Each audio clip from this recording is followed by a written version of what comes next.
up, everyone? Welcome back to C&D Sports. We've got another MLB offseason video for you. Today is the Los Angeles Angels. Again, they've made some big news in the offseason so far. So we'll talk about that and talk about what their plans might be for the rest of the offseason.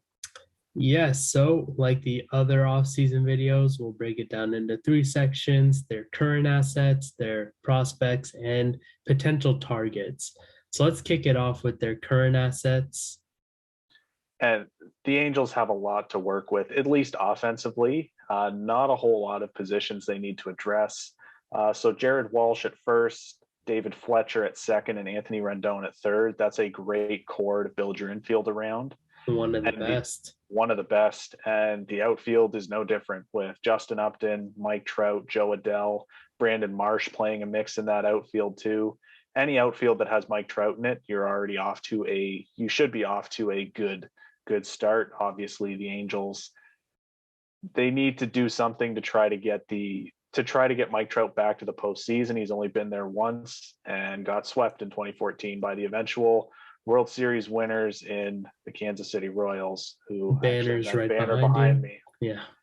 So, and we'll talk about what they need to do, what they need to add to try to get Trout back to the postseason and to try to win that World Series that a lot of people think the Angels could be capable of doing. But to continue here, Max Stassi behind the plate. He had a solid year catching last year. And then, of course, the MVP candidate in Shohei Ohtani, the dual threat at DH and at starting pitcher. He's the ace of their rotation, probably next to Trout, the biggest bat in that lineup.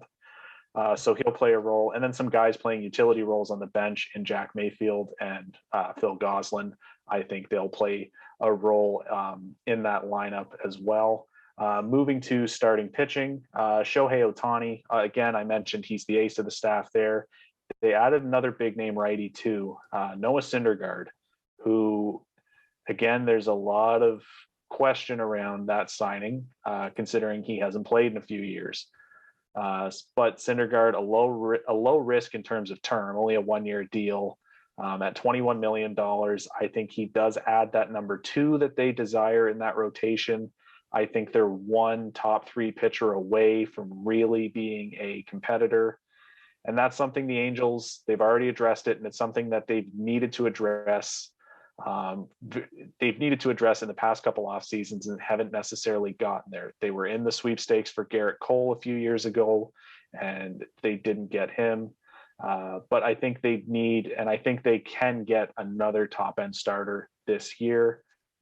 Sandoval and Suarez are also guys that I think will play a role in this rotation as well. And then the bullpen. Not a whole lot to work with. I'm not really a fan of this bullpen, but Mayers, Warren, and Quijada are guys that I think should play a role. I think they're the best 3 assets they have in that bullpen. Obviously, I don't think they're going to go out and completely revamp this bullpen, so they have to kind of pick and choose what they think they have to work with right now. And Mayers, Warren, and Quijada, I think, are those guys.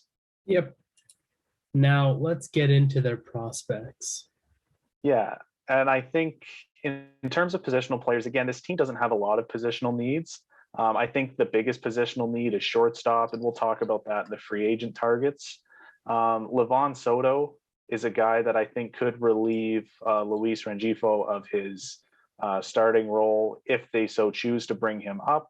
I don't think he's necessarily an opening day guy, but he could play a mix. He could play a role if they aren't able to land a free agent or trade for a shortstop this offseason.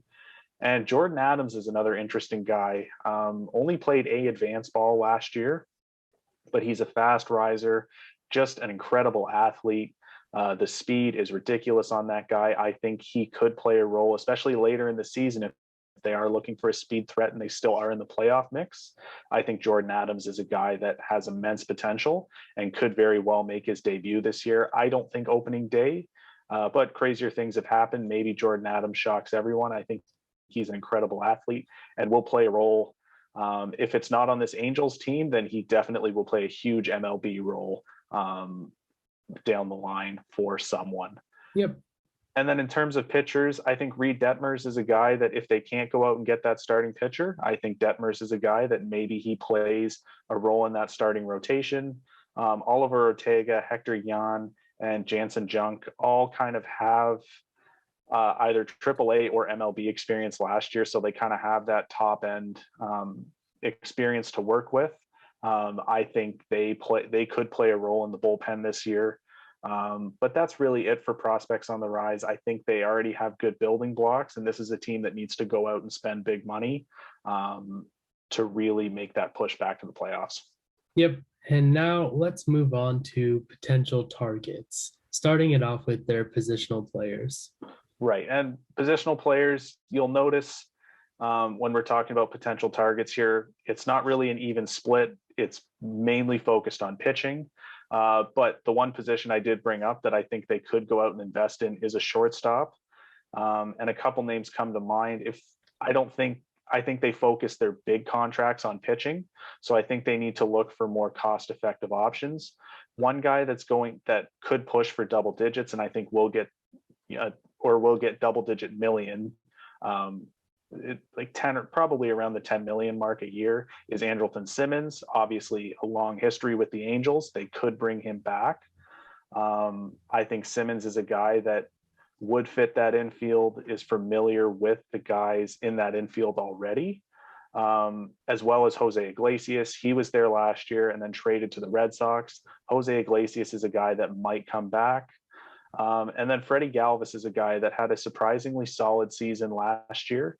I think Freddie Galvis is in the mix for one of those cheaper bargain contracts of guys that could contribute, because they don't need top end talent in that lineup. No. When you have Mike Trout, Shohei Ohtani, Justin Upton, Anthony Rendon, yeah, the list goes on. Even David Fletcher at the top. Yeah. Like this team is stacked offensively. Yeah. So I really don't think they need to focus on positional players, but these are all guys that could play a lower role in the lineup and really focus on the defense. And before we move on, shout out All-Star Walsh. Let's go on to pitching now. Right. I can't believe I forgot about Jared Walsh. That guy had a great year last year. So let's start with starting pitching here. I think, again, they need to focus on getting another top 3 starter. So a lot of top 3 potential starters listed here. Some big names that I don't think they're going to get, but they could, like Robbie Ray. Another guy, a big name that I do feel confident that maybe they have a shot at outbidding the Dodgers for, is Max Scherzer. As Max Scherzer has expressed his interest to get at least a 3-year contract to take him into his 40s. I think he's well worth that, based upon the fact he had one of his best statistical seasons this past season, finished as a top 3 finalist for the Cy Young in the National League. So I think Scherzer's a guy that they could target. Marcus Stroman, Kevin Gausman are other top end guys that they may look at. Carlos Rodon and is another guy, injury prone past, but he had a solid year with the White Sox this year. So I think maybe the Angels kick the tires on him. Clayton Kershaw is a surprising name on here, the longtime Dodger. I can't picture him with anyone but the Dodgers. I have his Dodgers jersey hanging up next to me right now. But I think Clayton Kershaw, maybe someone can coerce him on a lower term deal. Far-fetched, but possible. It's far-fetched, but I didn't think that they were going to decline his option. Or not offer him a qualifying offer, because I still think he's worth it on a short-term deal. Mm-hmm. So I think a short-term deal could very well happen for Kershaw. Maybe elsewhere. There's a couple other teams like Atlanta and that are linked to him. But a long shot, but possible. Yep. Steven Matz is another left-handed pitcher that wants a multi-year deal, 3 to 4 years. Coming off a good year with the Jays, I think maybe they consider him. And Anthony DeSclafani, coming off a good year with the Giants. I think all of those guys are top 3 potential. They have the caliber to be a top 3 pitcher, and that's what the Angels need to look at in terms of their rotation. Yep. Now, in terms of the bullpen, I've been saying this guy the past 2 off-season videos because I think a lot of teams are going to be after him, and it's Raisel Iglesias. Iglesias was with this team last year. He declined his qualifying offer from the Angels. Doesn't mean he's not coming back. He very well could come back. And I think he would play a big role in the back end of that bullpen. And if they can get him, he would definitely be their closer again. Mm-hmm. Kenley Jansen is another guy that, we think it's hard to imagine Kershaw leaving the Dodgers. I don't think it's that hard to imagine Kenley Jansen leaving. He's not the Kenley Jansen he was in 2017. No. When they made that World Series run and lost to the Astros. But he was dominant, and he still is a dominant back end guy, just not to the same degree. But Kenley Jansen, I think, is a guy they look at. Andrew Chafin, I bring his name up again, like I have in the last two videos. There's not a whole lot of left-handed pitching options to go off of in free agency, so I think maybe they look at him. Archie Bradley and Adam Ottavino are guys that had steady seasons last year. In terms of Archie Bradley, he was one of Joe Girardi's favorite pitchers with the Phillies this year. So Archie Bradley, I think, could play a huge role for the Angels. I think Ottavino, again, I talked about him in the Tigers video. He can be a guy that could be in the middle of your rotation, and if he performs well, could be in the back end of the rotation. Really versatile there. But overall, that's shortstop, relief pitching, and starting pitching is what the Angels need to look at, and they need to swing for the fences here because Mike Trout isn't getting any younger, and they really need to make sure they make the most of that monster deal he signed with them.